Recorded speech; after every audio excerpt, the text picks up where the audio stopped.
Hello everyone, आज बात करेंगे हम बस्तर के बारे में, जो कि नक्सल समस्या की वजह से बहुत ज़्यादा चर्चा में रहा। बस्तर भारत के छत्तीसगढ़ प्रदेश के दक्षिण दिशा में स्थित एक जिला है और इसका संभाग का मुख्यालय जो है वो जगदलपुर है। अगर क्षेत्रफल की बात करें तो ये 4029.98 स्क्वायर किलोमीटर में फैला हुआ है और इसके जो बॉर्डर्स हैं वो कोंडागांव, दंतेवाड़ा, सुकमा और बीजापुर ज़िले से मिलते हैं। जनसंख्या के लिए 2011 की जनगणना के अनुसार अगर हम देखें तो 14,13,199 लोग यहाँ पे बसते हैं और कई बार सिफारिश हुई है कि कोंडागांव ज़िले को भी बस्तर में शामिल कर दिया जाए, जिसमें कि अकेले कोंडागांव में 6,98,487 पुरुष और 7,14,712 महिलाएं भी शामिल हो जाएंगी। तो बस्तर की जनसंख्या को अगर देखें तो यहाँ पे 70% जो है वो जनजातीय समुदाय है। ये भी एक बड़ा कारण रहा कि जो यहाँ पे नक्सल का जो प्रभाव बहुत ज़्यादा हुआ। गोंड है, मारिया है और मुरिया, भतरा, हब्बा और धुरवा समुदाय हैं जो आदिवासी समुदाय हैं। यहाँ पे बस्तर जिला को 7 विकास खंडों में तहसील में बांटा जाता है, जैसे कि जगदलपुर, बस्तर, बकावंड, लोहंडी, गुड़ा, तोकापाल, दरभा, बास्तानगर, ये सारे जो हैं इसके ब्लॉक्स हैं। यहाँ पर जो लोग हैं वो बहुत ही सिंपल हैं और प्राकृतिक संसाधन इतना ज़्यादा है कि ये हमेशा जो है लोगों के लिए अट्रैक्शन का कारण रहा। और एक सुखद वातावरण है, प्राकृतिक सौंदर्य है, चारों ओर जो है घने जंगल हैं, ऊंची पहाड़ियाँ हैं और झरने हैं, गुफाएं हैं, जंगली जानवर है। तो एक तरह से बहुत ही ज़्यादा ये रिसोर्सफुल है। इस ज़िले के जो लोग हैं उनकी कलाकृतियाँ भी काफ़ी दुर्लभ हैं, उदार संस्कृति के हैं, लिबरल हैं, काफ़ी स्वागत करते हैं बाहरी लोगों का और सहज स्वभाव के। ऐतिहासिक रूप से देखें तो ये जिला जो है, बस्तर रीजन जो है, रामायण के ग्रंथ में इसका नाम दंडकारण्य नाम से दिया हुआ है और महाभारत के काल में भी उसमें कौशल साम्राज्य का पार्ट बनता है ये बस्तर क्षेत्र। 450 ईस्वी में अगर देखें तो बस्तर क्षेत्र में नल राजा भवदत्त वर्मन का शासन था और 1324 ईस्वी में काकतीय वंश के महाराजा अन्नम देव जो है उन्होंने बस्तर का शाही साम्राज्य स्थापित किया था। उसके बाद और भी कई राजा आए और जो लास्ट में राजपाल देव ने शासन किया। इसकी प्रारंभिक राजधानी जो है वो बस्तर शहर में थी पर्टिकुलरली, बाद में ये जगदलपुर में ट्रांसफ़र हो गया। प्रवीर चंद्र भंज देव थे, उन्होंने 1936 से 1948 में इसमें शासन किया था और उसके बाद जो है देश जो है स्वतंत्र हो गया, तो ये भारत देश का अभिन्न अंग बन गया। तो जैसे कि अब मैंने बताया कि 70% जनजातीय समुदाय है जो यहाँ की जनसंख्या है और छत्तीसगढ़ के पूरे राज्य में देखें तो 26.76% काउंट करता है बस्तर क्षेत्र का जनजातीय समुदाय और इस वजह से जो है इसका बहुत ज़्यादा इम्पोर्टेंट है।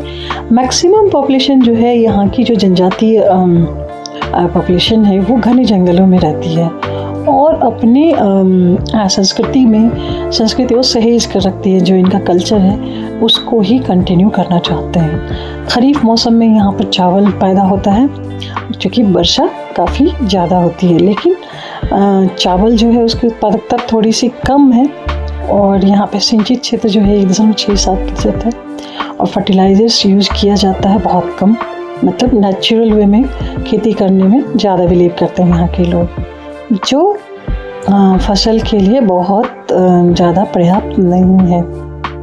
यहाँ के इतिहास में और जियोपॉलिटिकल जो इनकी हिस्ट्री है और यहाँ के लोगों की लाइफ पर नक्सलवाद का जो है वो काफ़ी नेगेटिव इम्पैक्ट रहा, क्योंकि ये समृद्ध आदिवासी लोगों का ये क्षेत्र रहा है। तो दशकों से जो है नक्सली आंदोलन चलता रहा और उनकी कोशिश रही कि स्थानीय जो है इकाई जो है जो शासन की वो बिल्कुल जो है मुख्य जीवन धारा से अलग थलग रहे और इसने बस्तर को बिल्कुल अलग थलग कर दिया और यहाँ पे कुछ भी डेवलपमेंट करना मुश्किल हो गया। एक पैरेलल गवर्नमेंट के रूप में नक्सलियों ने यहाँ पर राज किया कई गाँव में लंबे समय तक, जिससे स्थानीय लोग काफ़ी डरे रहते थे और वो वही फॉलो करते थे जो नक्सलाइट्स उनसे चाहते थे, ताकि हिंसा को वो अवॉइड कर सकें।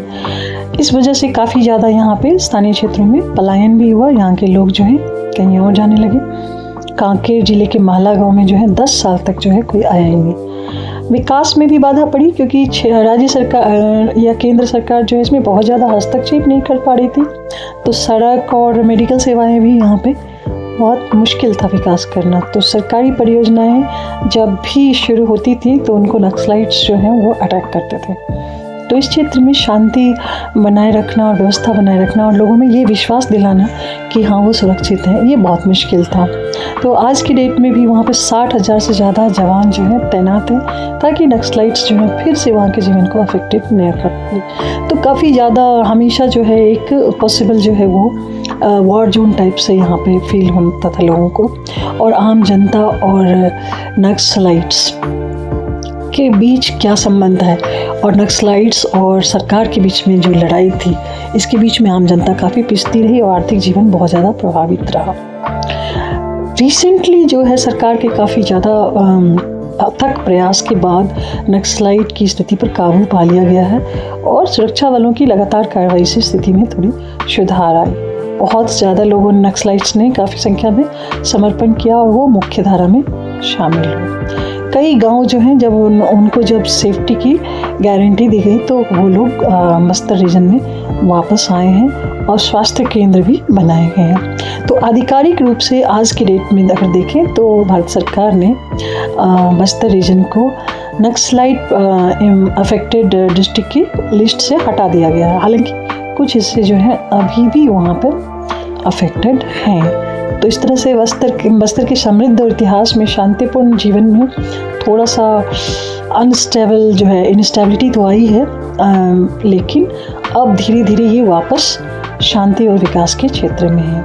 आजीविका के बारे में अगर देखें तो परंपरागत चीज़ें अभी भी यहाँ पर हैं। कृषि जो है वो ट्रेडिशनल तरीके से होती हैं। लकड़ी के हल जो है वो आमतौर पे चलते हैं और लोहे के हल अभी भी बहुत कम लोगों ने शुरू किया है।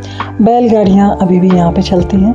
ट्रैक्टर्स बिल्कुल कम है, लेकिन बैलगाड़ी काफ़ी ज़्यादा पॉपुलर है।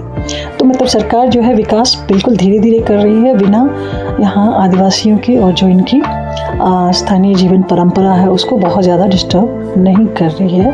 और स्थानीय लोगों के सहयोग से ही विकास की कोई भी परियोजना यहाँ पर लागू हो सकती है।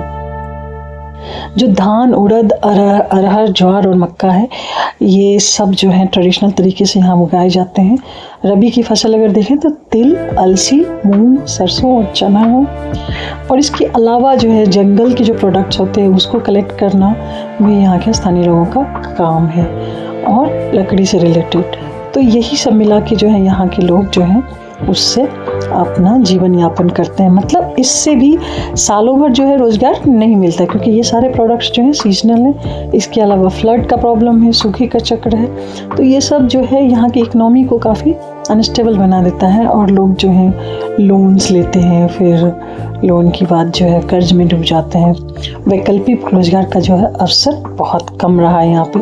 और पठार में चूँकि सिंचित क्षेत्र जो है, इरिगेशन जो है बहुत कम हो पाता है, तो खेती भी जो है बहुत रिलायबल नहीं।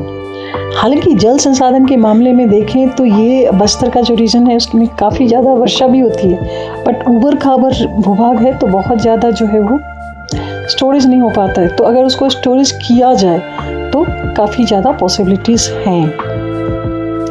जो छोटे छोटे इनके लघु वनोपज हैं, जो प्रोडक्ट्स हैं, वो इनको खाना भी देते हैं और रोज़गार भी देते हैं। जंगल विभाग में जो वन विभाग है उसमें मतलब टेम्प्रेरी रूप से लेबर का काम जो है वो भी इनको रोज़गार का एक साधन मिल जाता है। उसके अलावा लकड़ी, दवाइयाँ, भोजन और जो है ड्रिंक्स वगैरह, इस तरह की जो प्रोडक्ट्स हैं वो जंगल से मिल जाता है। हाल में यहाँ पे NMDC ने नगरनार इस्पात संयंत्र शुरू किया है जगदलपुर से 16 किलोमीटर दूर, और अरबों की लागत रही है। 3 मिलियन टन जो है ये प्रति वर्ष जो है प्रोड्यूस कर सकता है इस्पात। और ये 2010 में इसका भूमि का अधिग्रहण कर लिया गया और 65 लाख करोड़ की लागत से यहाँ पे MNCs को जो है वो पैकेज दिए गए ताकि वो स्टील यहाँ से प्रोड्यूस कर सके। टाटा स्टील प्लांट जो है उसने 2008 में यहाँ पे अपना प्लांट खोला और 55 लाख टन इसका जो है प्रोड्यूस रहेगा। तो जैसे ही प्रोडक्शन शुरू होगा तो यहाँ पैसों की बारिश होने लगेगी। इसके अलावा एनवायरनमेंट जो है, पर्यावरण मंत्रालय का एक पैनल जो है वो यहाँ पे वन मंत्रालय के साथ एडवाइस करते हैं आपस में कि किस तरह से यहाँ पे उद्योगों का भी विकास हो सके और जो जंगल की भूमि है उसको बहुत ज़्यादा डाइवर्ट नहीं करना पड़े ताकि यहाँ का जो नेचुरल संसाधन है वो बना रहे। तो आज की डेट में हम देखते हैं कि यहाँ जो भी प्रॉब्लम्स थी वो धीरे धीरे सॉल्व हो रही हैं और अब जो है यहाँ के लोग मुख्य धारा से जुड़ रहे हैं और बहुत जल्द ही वो विकास की मार्ग पर अग्रसर होंगे और कदम से कदम मिलाकर अन्य भारतीयों की तरह जो है वे विकास के सपने देख सकेंगे। Thank you. वीडियो कैसा लगा जरूर बताइएगा।